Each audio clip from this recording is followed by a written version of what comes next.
look absolutely beautiful, Shreya. How are you? So do you. I love your beautiful eyes. Okay, I have to show you where I am. It's really pretty. It's actually really pretty. Wow. It's nice, no? It's nice. It's Lucky nice. So, you, lucky you.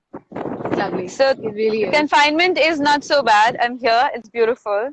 But the reason I wanted to do a live with you is very simple. Is that I've known you for years. Dhruti got us introduced many years ago, and you Uh-huh, came even uh-huh. for my wedding. Um, you're such a sweet, kind person. Um, and you've achieved so much. You've been working for 17 years, and I'm sure you worked with a lot of people, but you never spoke about them and you never mentioned them. But there's always that stigma amongst a lot of us that, oh, if you take professional help, maybe your issues will go out, or what if someone gets to know about it, or that she's such a senior doctor, how can you think like that. Why do you think there's that stigma amongst us? It's a great place to start, Shreya. I think that there are several reasons why there could be this stigma. I genuinely agree and believe that it's very hard to ask others, and discuss our personal challenges. So the first thing I'd like to say is that it's very understandable. It's not something that it's not a weakness.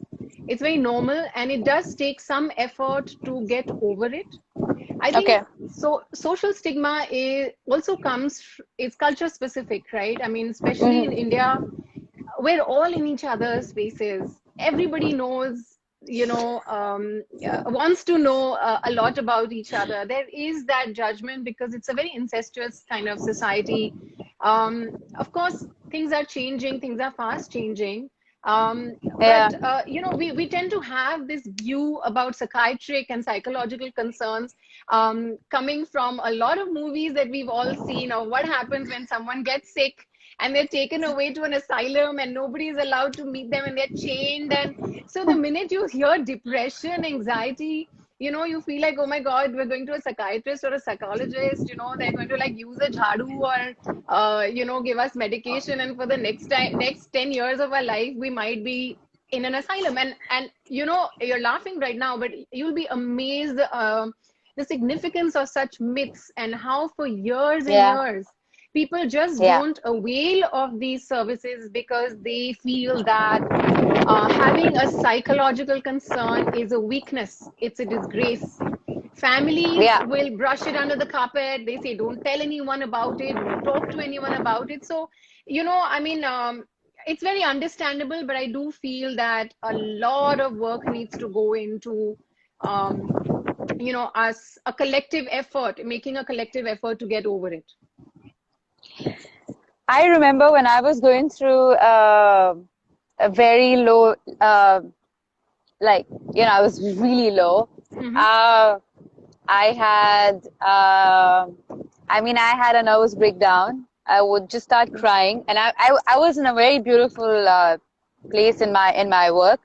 No one could guess. You could not tell because I was just happy. I could wear that happy hat so easily. I was the best. People loved me in parties. Like, you could not tell that I was someone who was going through. Well, it was a very mild version of depression.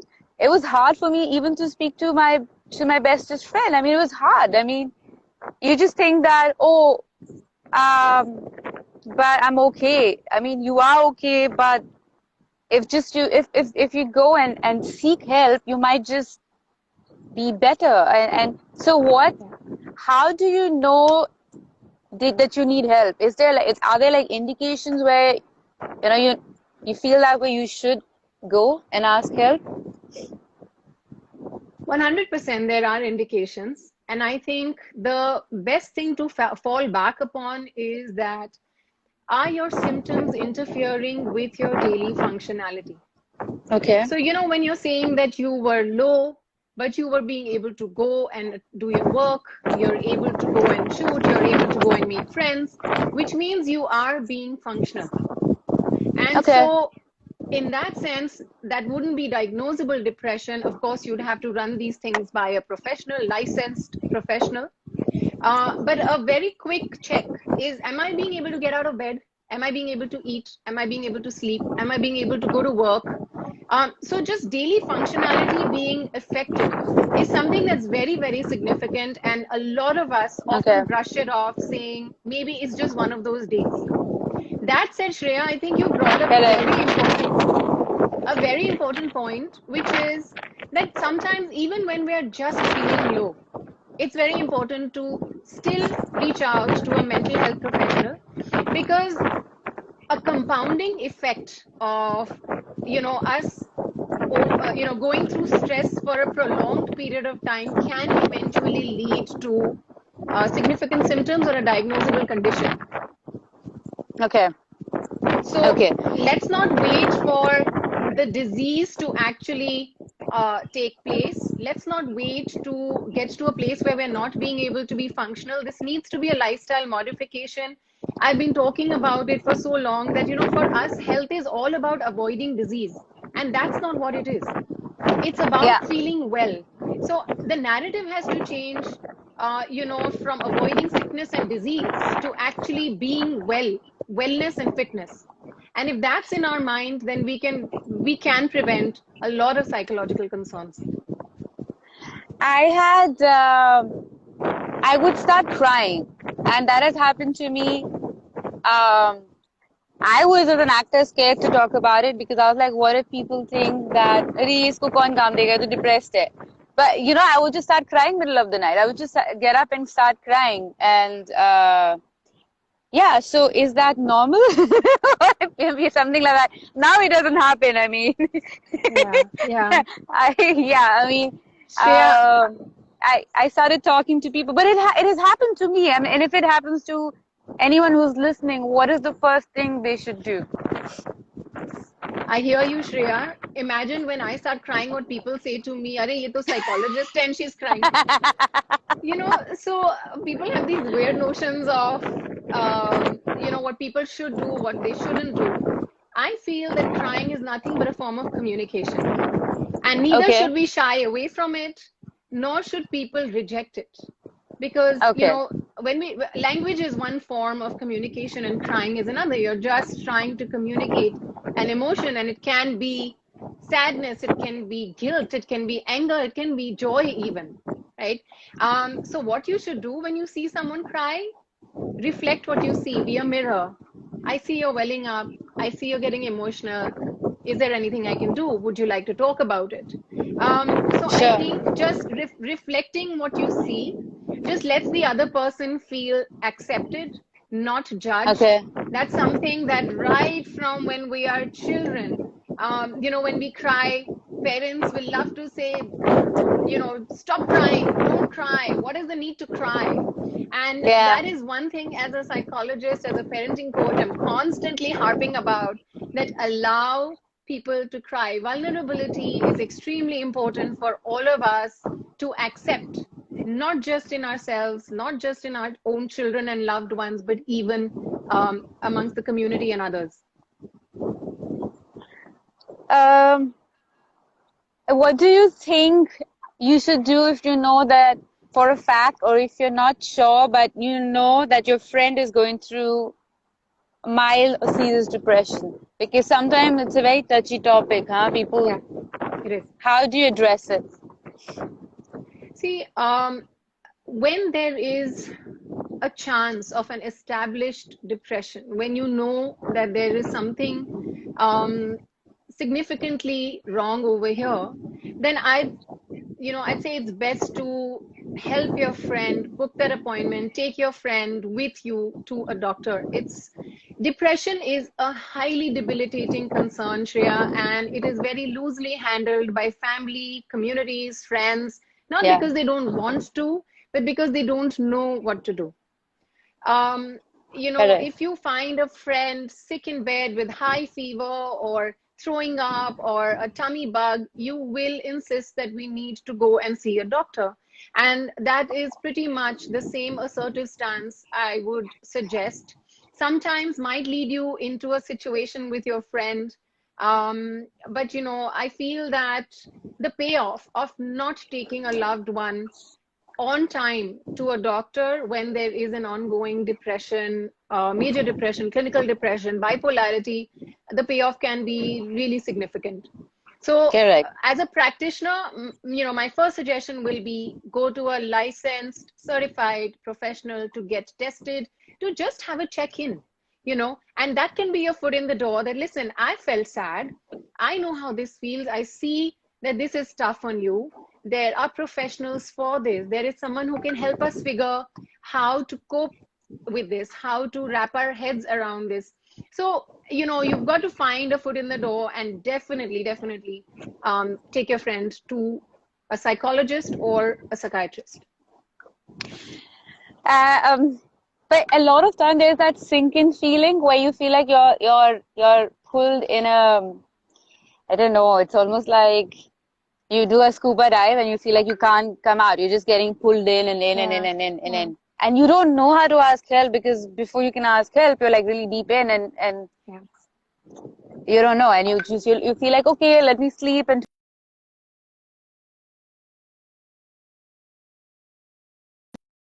for people who felt it, this happened to you once, it can happen to you again. So um, so the you're saying the base.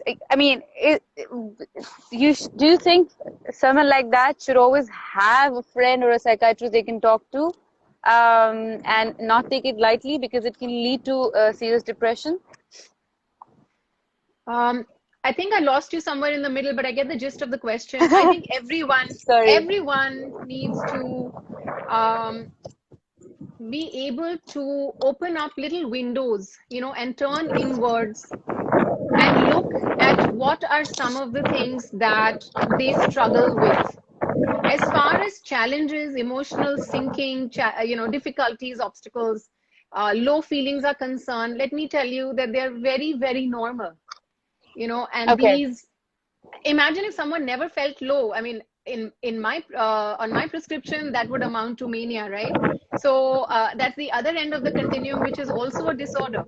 So you can't always Yeah. be upbeat, and you can't always be cheerful. How exhausting. Oh my God. I mean, sometimes you just need to feel low, right? I mean, that's important for that balance, to experience ourself and life in the whole sense. But yes, to have Correct. someone, it always helps, a friend or a psychologist or a coach. But here's the thing, Shreya, we are the 0.5 privileged lot of people who know others, who have these facilities available, who have dear friends. There are so many out there who don't.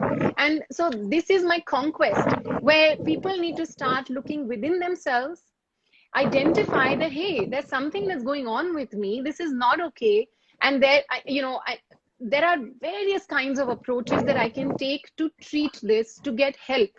So a friend always helps, but we have to first be our own friend, our own teacher, honest to ourselves, be transparent, figure it out, know that something's up with me, this is not okay, and that it is not a weakness, that it's not a big deal. I can talk about this to somebody else. I can go and figure this one out and I'll be fine. So Yeah. I think that first we need to befriend ourselves, in total honesty, and accept that we can feel low, that we can have that sinking feeling, and that it's okay. Okay, there's someone What is here. this? You have Andre. a fan? Oh, it's the husband. Thank you, Andre. How Okay, romantic. Andre has a Oh, question. Andre, do you want to ask? go for Question. it. I forgot you were preparing me. Are you scared to ask now? I mean, basically, we want to ask you is that how do, when people like both of us together, we are so similar yet so different, how do we not kill each other in COVID times? This question. Okay. Andre, first of all, let me tell you this, that if you are bringing her flowers in the middle of this Instagram, cheering her up, I see no reason why she'll want to kill you. This is like the definition of a romantic, whatever time it is of the day over there, and the I'll most call you romantic later and tell husband. you. Yes, yes, yes, we should do that. But I think you guys have brought up a very, very significant question. One of my favorite ones these days, because I'm seeing so many couples struggle, right? Um, Imagine, look at it this way, right? Two war zones. Everyone in this pandemic is going through a lot of turmoil inside, right? Everyone's inner self is going through so many challenges, struggles, and imagine that war zone coming into contact with another war zone. So it's like 24/7 under the same Yeah. roof. There are family members, there are couples, there are kids walking around with their own struggles. One of the first things that I want to tell couples is, guys, the relationship comes after. First, we need to look at ourselves, invest in self work. Because whenever there is a couple concern, family concern, partnership concern, more often than not, it is coming from a preoccupation from yourself or your own problems or your own baggage. If we're able Yes. to, Andre has That's something to true. say. You And want to say something? Oh, no, of course. See, what do you want to say, Andre? A fairy tale version What is when it? a monkey is looking in the mirror and is trying to blame the reflection in all her problems. Oh yeah, I saw this in Moscow. Yeah, so the monkey is looking in the yeah, mirror, and actually, yeah. it's interesting. It's for kids and for you sometimes Looking at the reflection and blaming the reflection for all its and problems. for me sometimes. Yeah. Who's the Oh, monkey, Andre? beautiful. We all are No, but monkeys. it's beautifully said. Yes, I agree with him. I said we all have a certain amount of monkeyness. That's where we come from. But I think what he's saying is so, so significant, right? That we really need to look within. I think if there's anything positive that can come out of the pandemic is for all of us to look inwards, because it is those vulnerabilities, that have actually come out in the surface. If there was someone who used to feel anxious about various things, they're the ones who showed up with anxiety disorders, with various kinds of obsessive compulsive concerns, panic disorders. If there was someone who has an orientation towards life where they had a tendency to get depressed, they certainly have manifested symptoms in accordance. So we're all going through a time which can be so valuable if we turn inwards, look at Yeah. what is our own baggage, look at what are some of those rigidities that we are carrying with us. Is it a need for perfection? Is it a need for acknowledgement, for approval, for control? And if we can figure that, look, none of this is wrong, right? That's the whole point of us having this conversation. None of this is wrong. None of this is a weakness. It's beautiful. It's you, right? This is me, and this is precious because this is my reality. But if I can be aware of it and understand how this is interfering with my functionality in coping with this big crisis, in coping with in partnering, this crisis, navigating my married life, or my family life through this crisis, then I want to know how I can contribute in making this change, heading towards a more, a more constructive partnership, a more fulfilling partnership.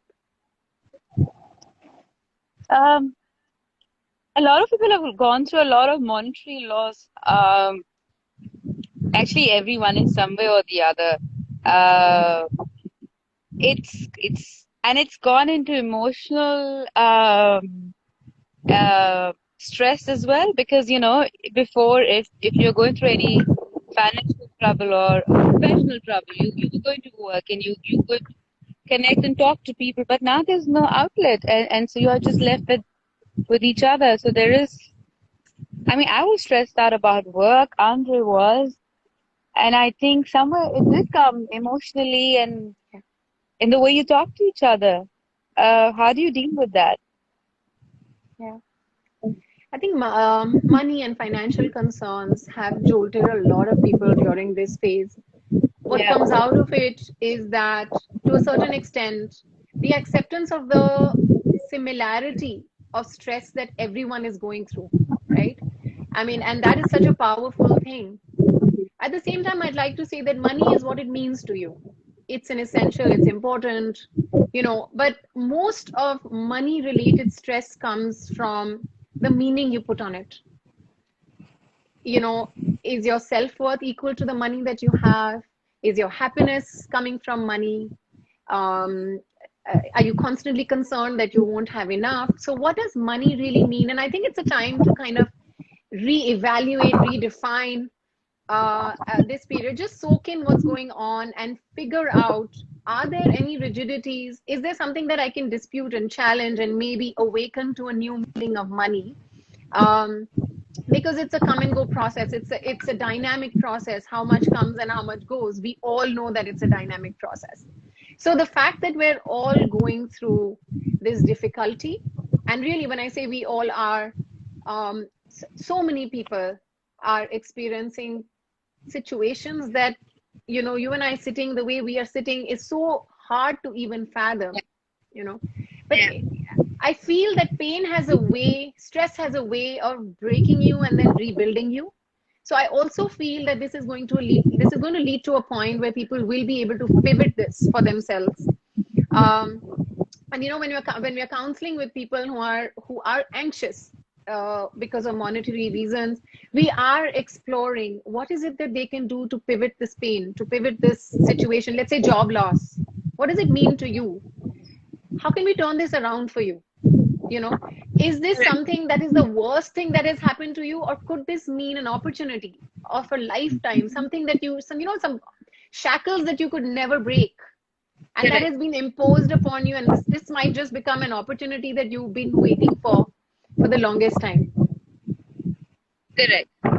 Correct.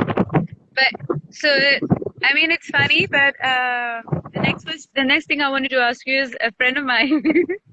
She said that she's ready to give all her inherited money to find a good nanny who could take care of her kids.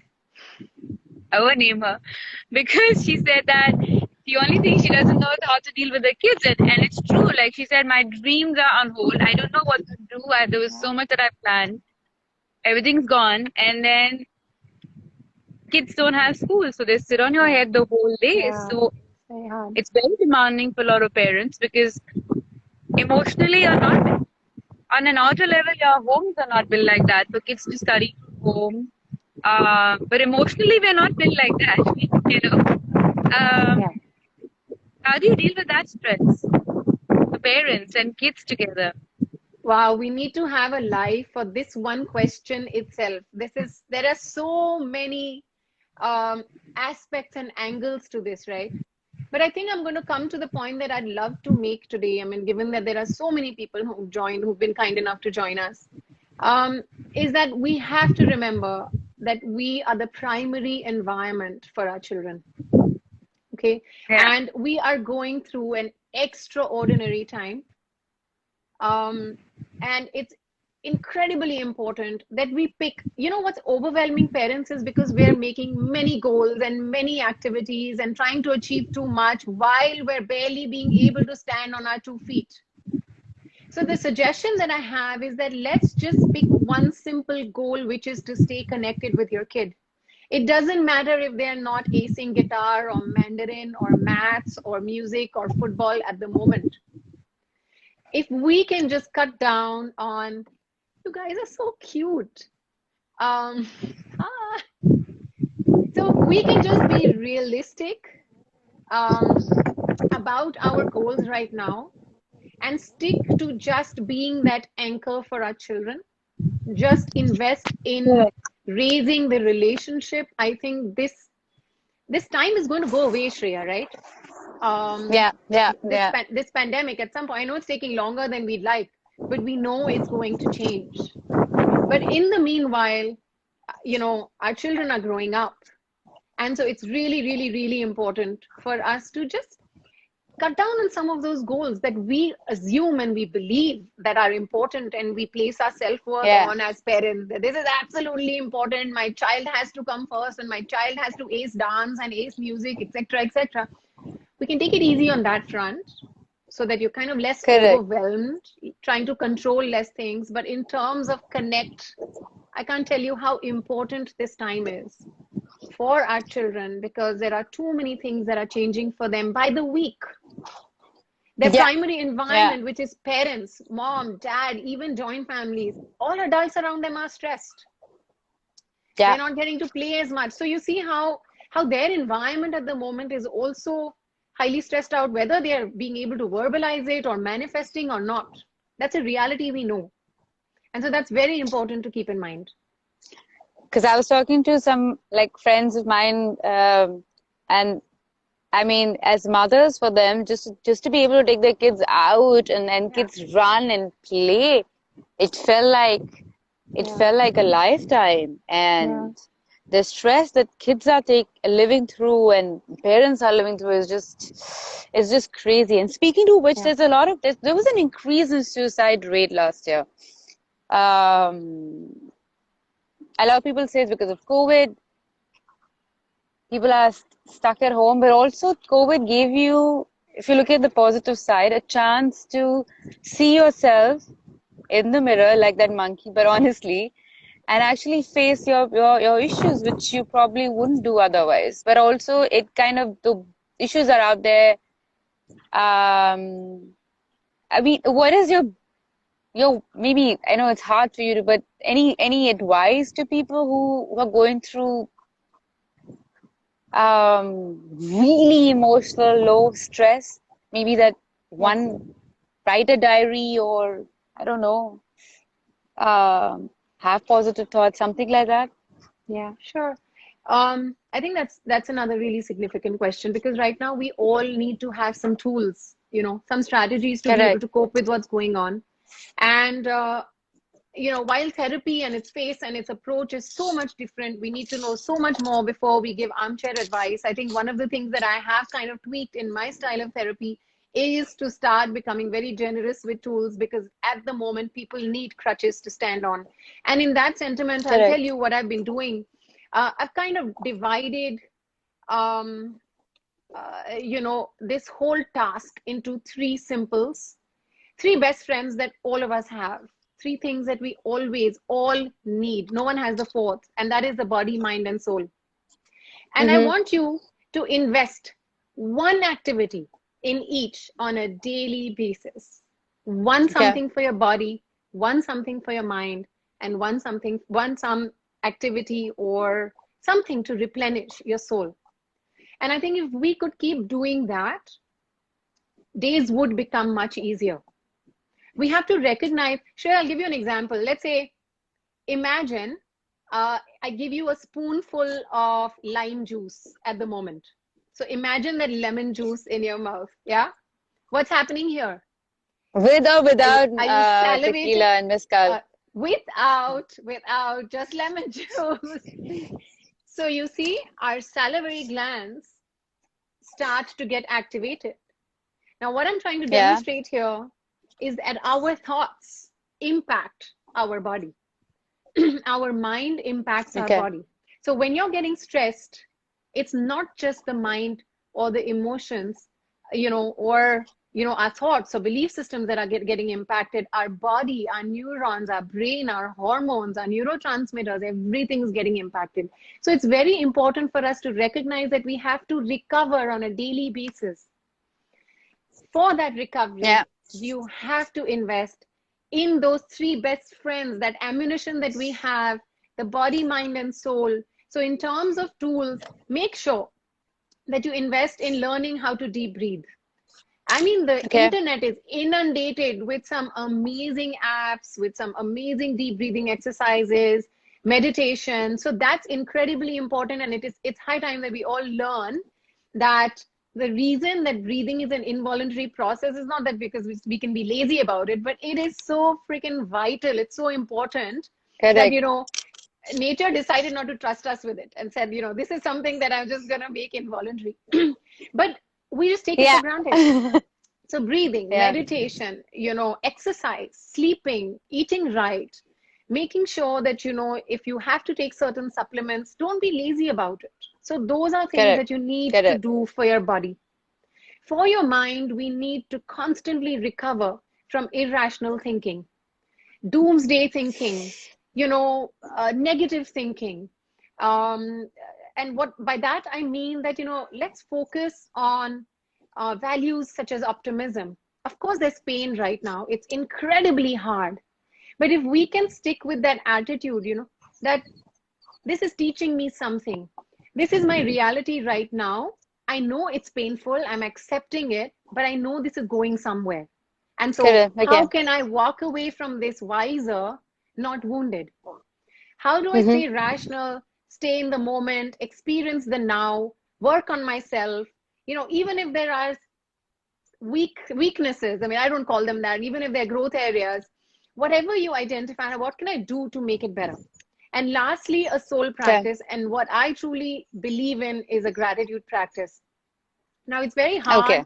and irritating when we're suffering and somebody says, but be grateful for what you have. No, genuinely. I mean, Sure. if I was upset and I was having a tough day, and if someone says, but look at what you have and be grateful, I'd be like, you know what, just let me be. Yeah. I'll deal No, with but this even myself. I've done this. It works. It Yeah. works. So, but what I'm trying to tell you is that sometimes by making a ritual out of saying grace, not for yourself, but something good that someone else has, is an Yeah. incredibly soulful practice. It is such a soul nourisher, and I practice it on a daily basis. My gratitude practice doesn't have the word I, doesn't have, it doesn't talk about what I have, because there's always a risk of not having it tomorrow, right? So it's not about what we have, it's about acceptance.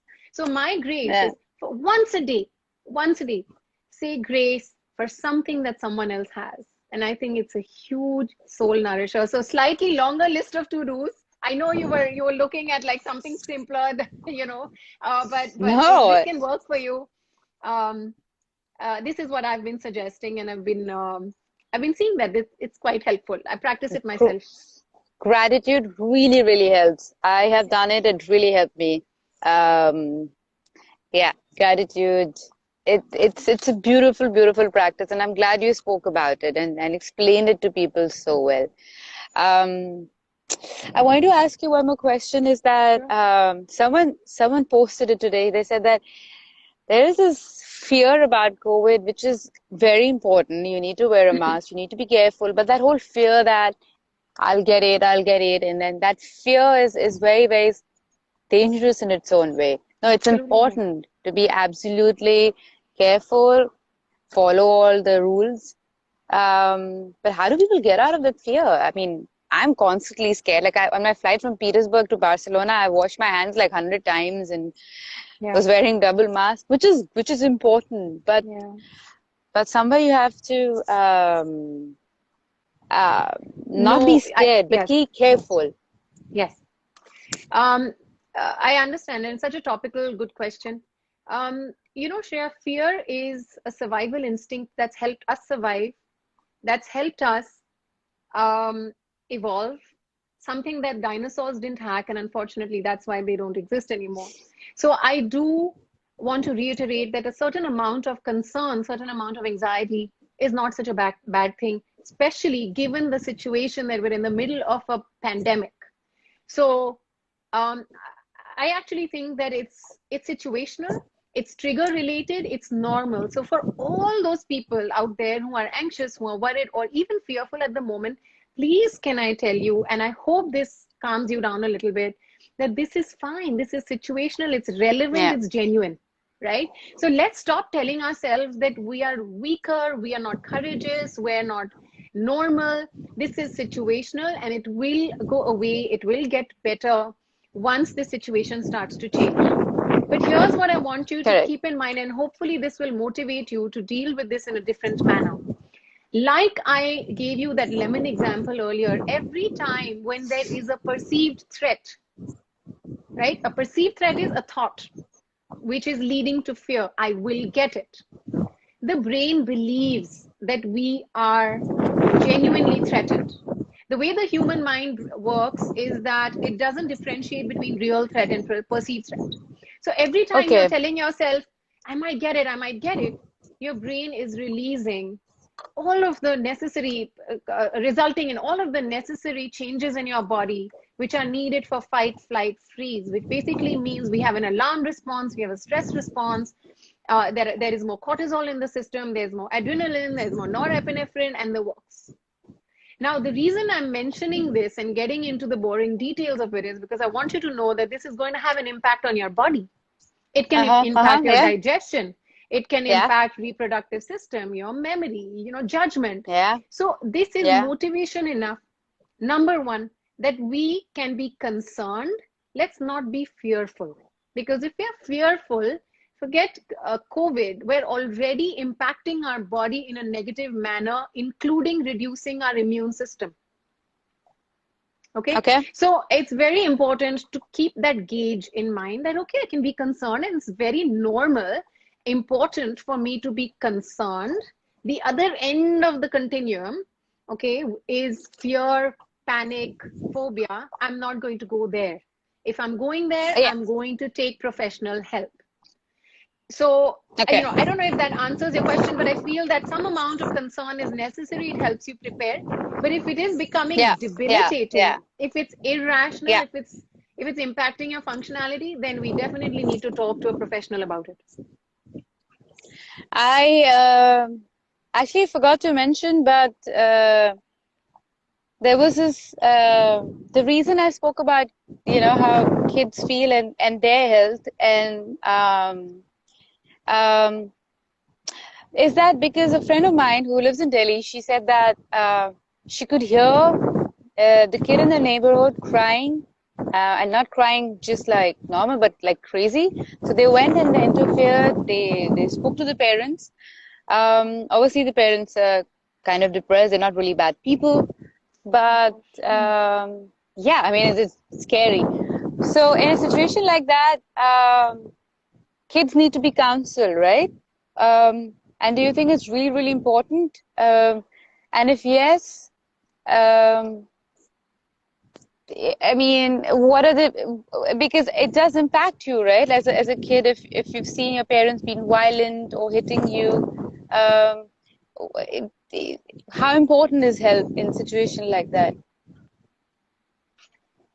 100%. And if there was any other number larger than that, I'd say that it's very important to be able Sure. to engage and intervene when it comes to a child's mental health, if the environment at home is damaging in any way. Okay. A lot of times, when children were going to school, we used to get referrals from school because teachers were the other part of their primary environment, and they would observe something, they would raise a yellow flag, red flag, and we'd be able to become a part of this. So right now there is a very big challenge because children are at home, and if parents are going through a clinical disorder, or if there is domestic violence, if there is addiction, their children Yeah. are at the receiving end of it.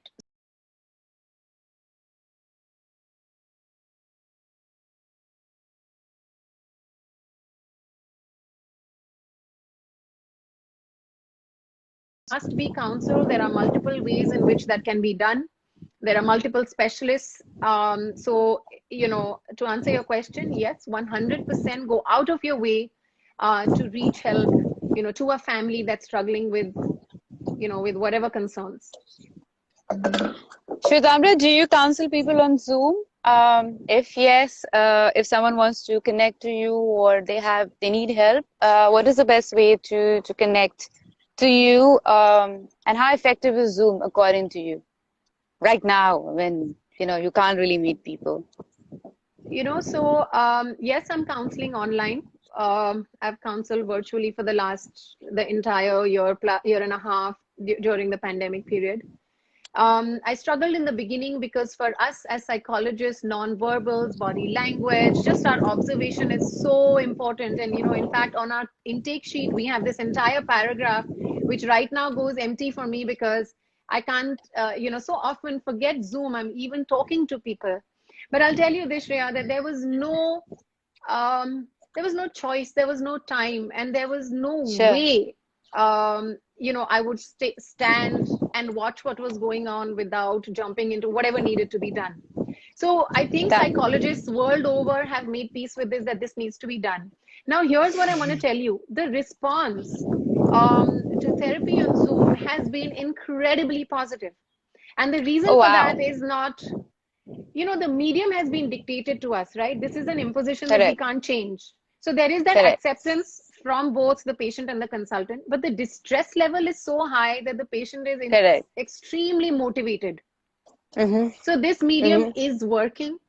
Another Yeah. thing that I feel that also happens via video consults is that sometimes we're not just seeing the person like I would in my clinic. I'm seeing them in their house, so Hmm. I'm seeing them in their You see the environment. environment. Yeah. Yeah. Yeah. And so and connecting with that environment sometimes just takes the rapport to another level.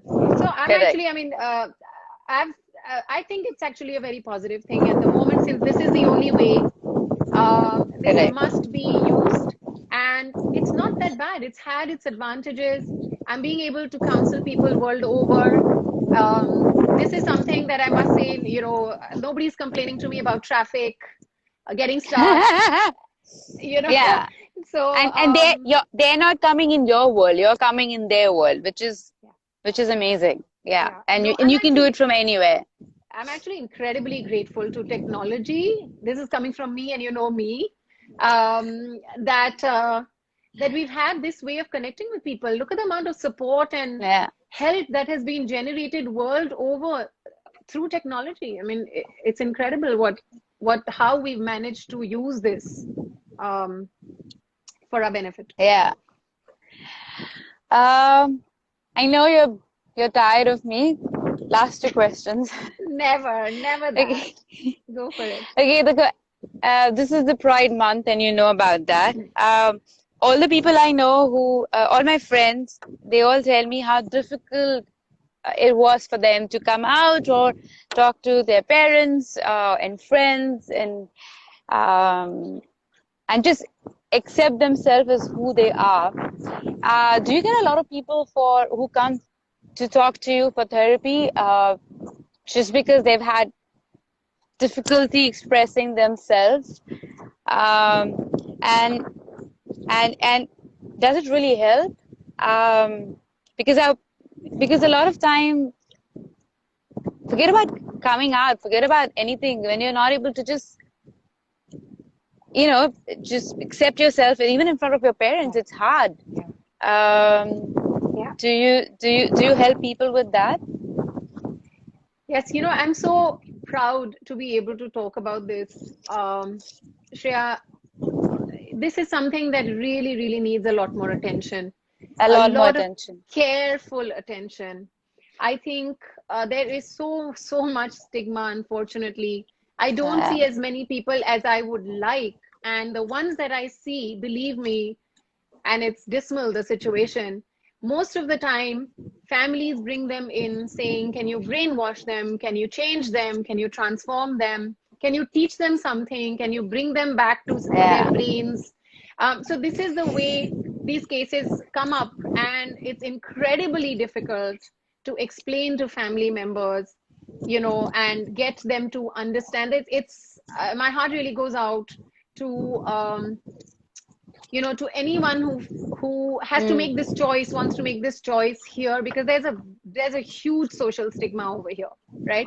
I do Even though we feel that things are legalized getting, it, yeah, yeah, absolutely. I much think that better. things are getting better, but we're again we're again talking about the more privileged lot. There are still Yeah. kids, younger, very, very young kids who are struggling, get bullied, who get Yeah. absolutely traumatized, with the exclusion and isolation, and of course the confusion.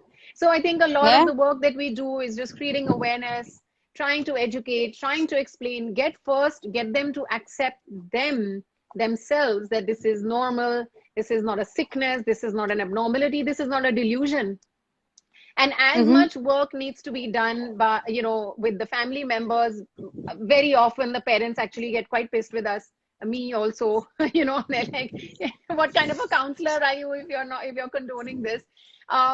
So, I know where you're coming from, but I think, like I said, our country needs a lot of careful attention, engagement, compassion, awareness, to be able to deal with this one. It's a big one for us, and It's a big we one. really need to work hard towards this one. Yeah, this one breaks my heart. Yeah, yeah. I hope, um I hope people don't come to council about this. I hope, we accept, and I hope we give it, Yes, yes, um, absolutely. yeah, I hope it's more of a friendly conversation, because I mean, all my friends, then they tell me the troubles they've had. Oh my God. And I'm like, Yeah, whoa, just because of who you are, like, this doesn't make sense. But this yeah. is just how it is. Um, well, I mean, this is the last question, and then I'll let you go. That is okay.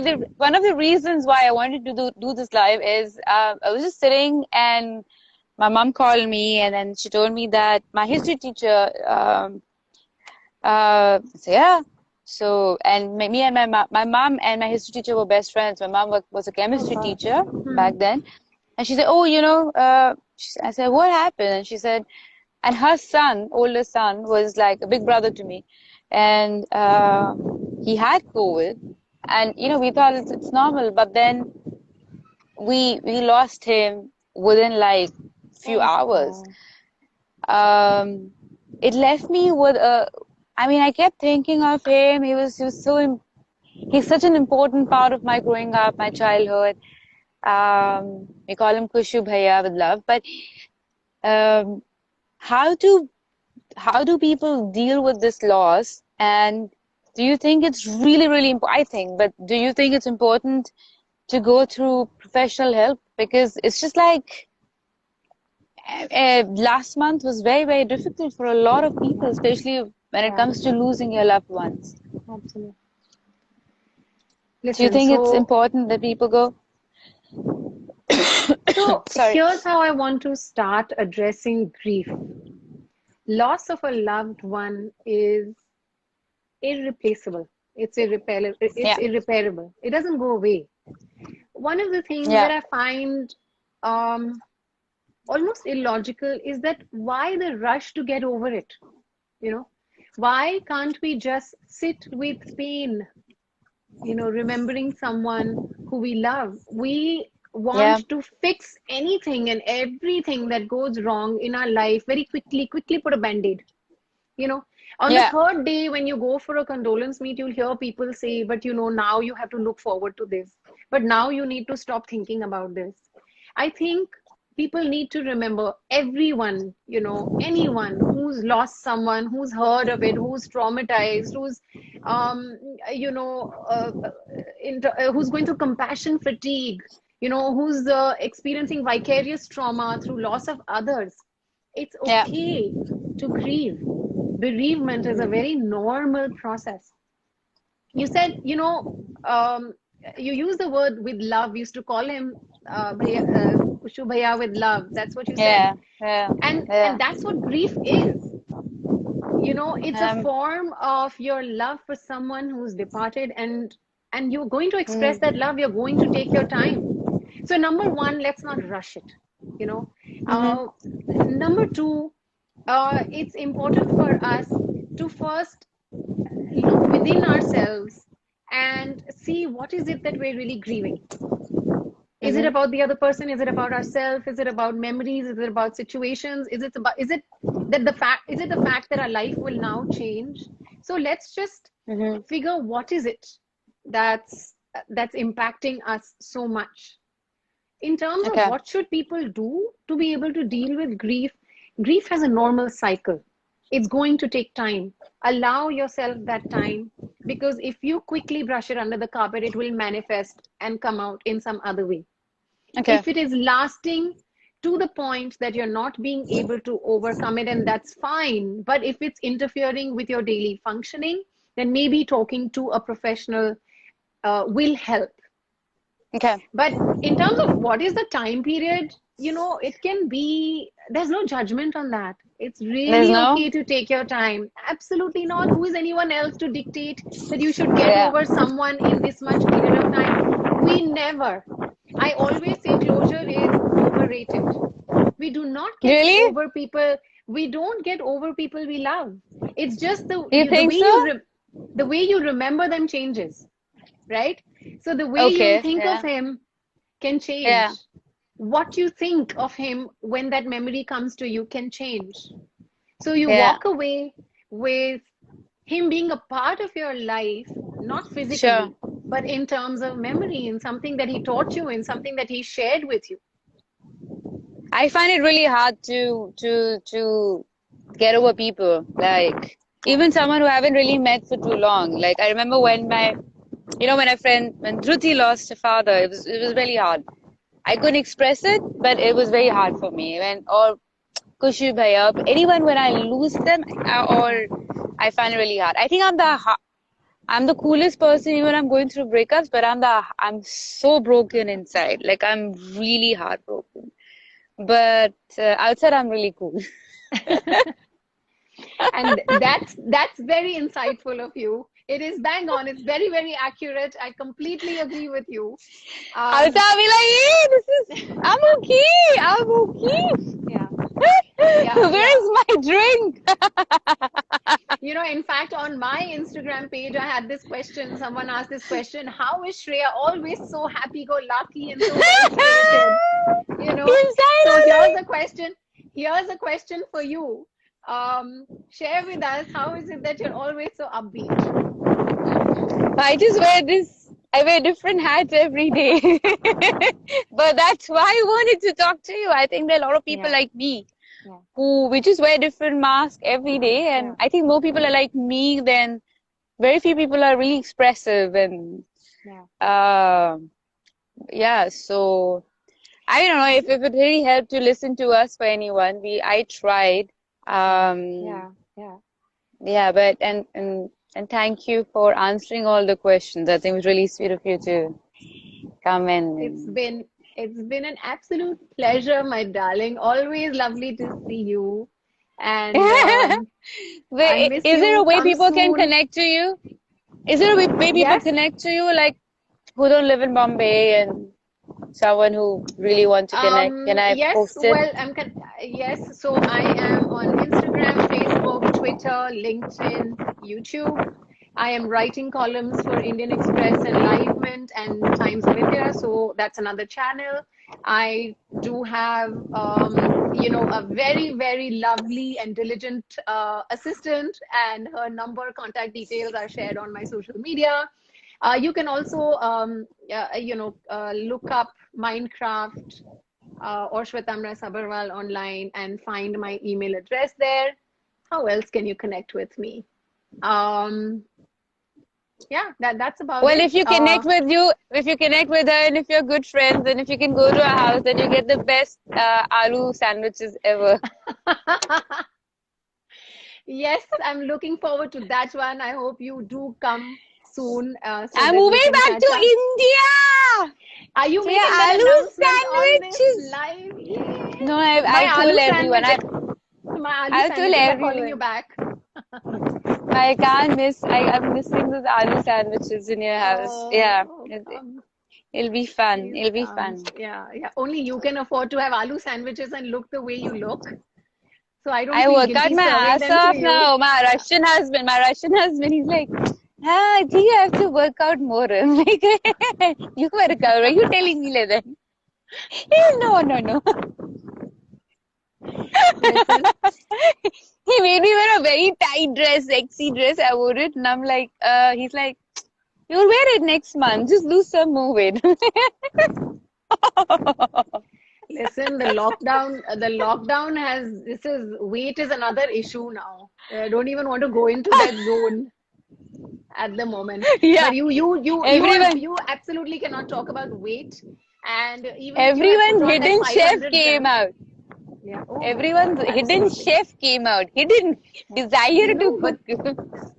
I It was agree really with you. I funny. think food is such an important part of every culture, right? And then when you're at home, whether you're we emote through food. You're happy, let's Yeah. eat. You're sad, let's eat. You're anxious, let's stuff our faces. So, I think the lockdown has Yeah. definitely given us more than one reason to eat I away. feel like I feel like that hormone, happy hormone you get when you complete something because you're sitting at home wasn't happening, so you had to cook Yeah. to get that happy Yeah. hormone. Was it? I don't know which Yeah, I just said. but may I just add at that note, meditation, sleep, deep breathing also release that happy hormone, which is endorphins. So those are the healthier ones.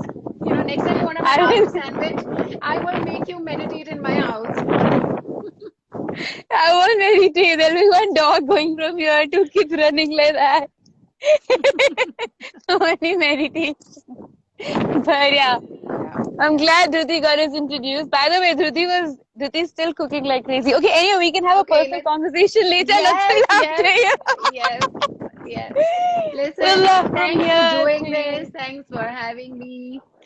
No, Give my it was loves great. to Thank you, thank Himalakande. you. Bye bye. I, And come soon. Bye.